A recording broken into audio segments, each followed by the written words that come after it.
A standby letter of credit is a letter of credit standing by, waiting for the day of default. It is not the instrument for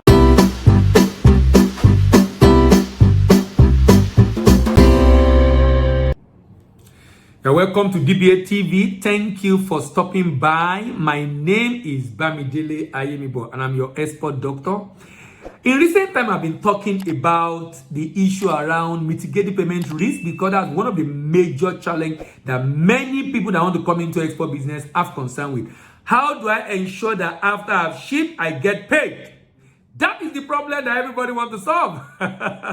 And that's exactly why I've been doing this video. I've spoken about letter of credit, which is an undertaking of the buyer's bank given to the seller, which give assurance of payment when shipment is made and documents are presented that conform to the terms and conditions of letter of credit.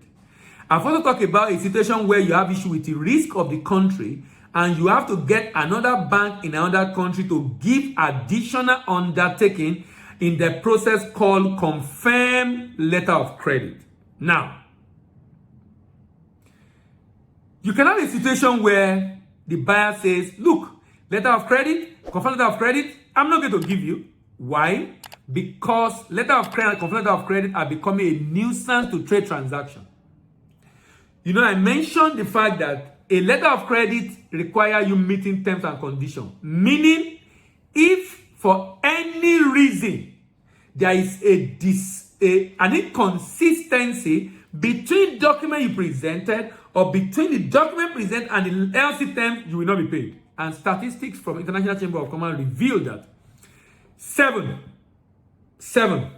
out of every 10 documents presented in the world are discrepant. Meaning, discrepancy, inconsistency in document presented is a big issue within trade community around the world. Now, that is making letter of credit become a nuisance to trade transaction.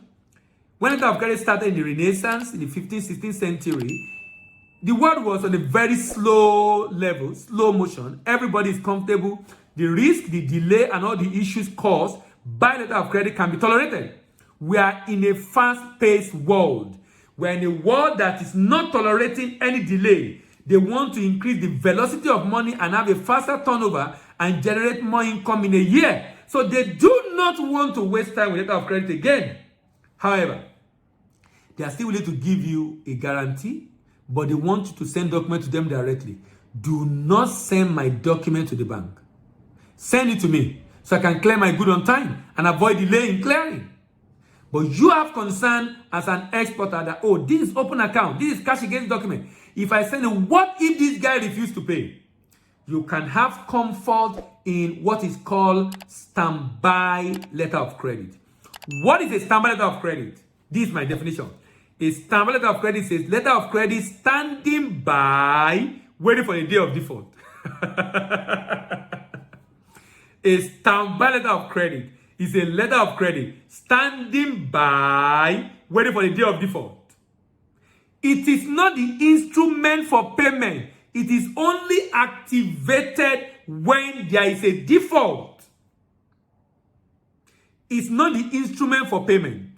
It's a secondary source of repayment. So if someone is asking you, for example, for a bill for collection, which I will still talk about in another video, or someone is asking you for an open account or cash against document, and you have concern about what if he does not pay, and he said he will not give you letter of credit, but you ask him that, but will you be able to give me other type of undertaking? I say, yes, I can give you undertaking to pay. I don't have issue paying you, but I won't give letter of credit because I want to avoid delay. I don't want all the issue around letter of credit. Then you can propose a standby letter of credit. So how will this work? The importer's bank is going to issue just the way they issue LC, just the way they issue confirmed letter of credit, is going to issue a standby letter of credit to your bank, to you through your bank. And it's going to tell you that this standby letter of credit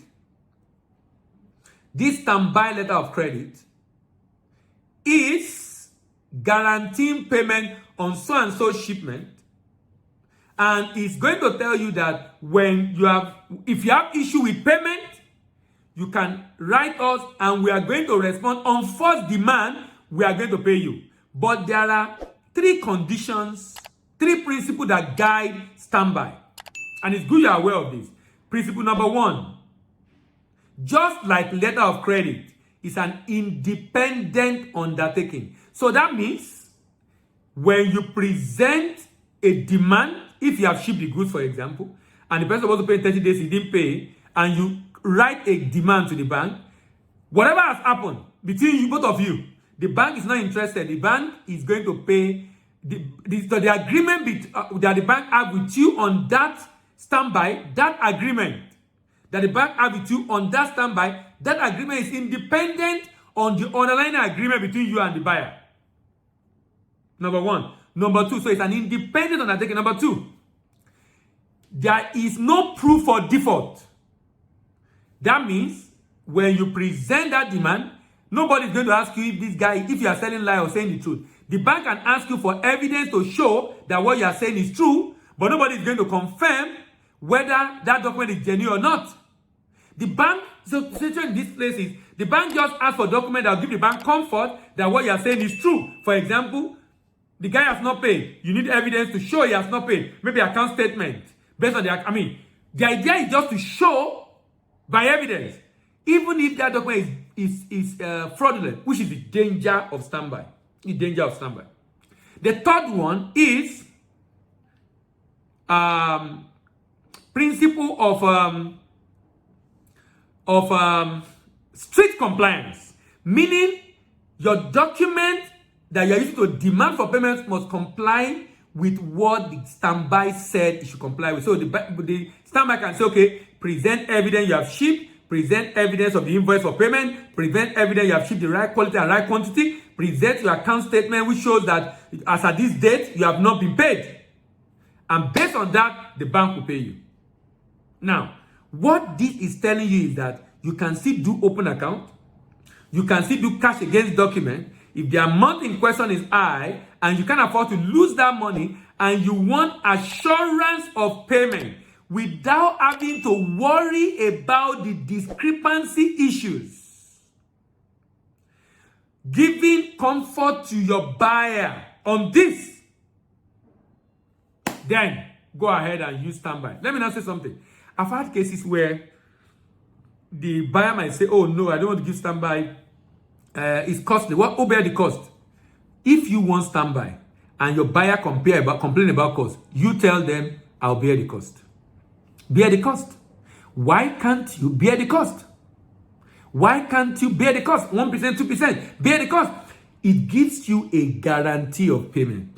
So you can tell him, okay, pass the cost to me. Let's adjust the pricing. So we can accommodate the 1%, 2% of giving this guarantee. If indeed that buyer is genuine, is sincere, if that buyer have good standing, because if the buyer have the money to pay, he will give the money to his bank. And on the strength of that, the bank can use it to give you a standby.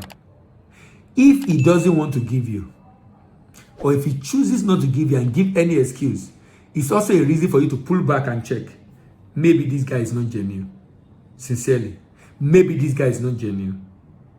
Unless there are other issues that will not make it to work.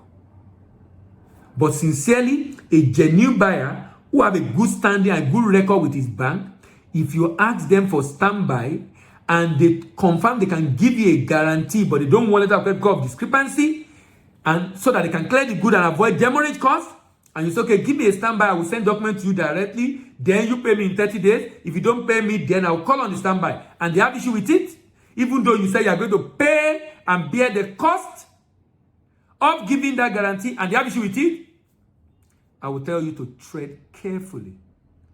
In another video, I'm going to talk about what you can do in this situation, but I won't talk about it in this video. But I'll tell you to tread carefully and use the other option I'll talk about in 2 or 3 videos from now. Because the next video I'll be doing is also something similar to standby, but it's another instrument that works like the standby we're talking about in the next video. Has this video been of immense benefits to you? If that's true, give it a thumbs up. Like the video. Also, if you have friends who will be interested in this kind of video, share with your friends. If you have questions about what I've said, drop it in the comment section. If you are new to this channel and you like content like this, subscribe. If also you want to know when I post the other video about mitigating your risk in export, click on the notification bell. My name remains Dela Imibo, and I'm your export doctor, and I'm signing out.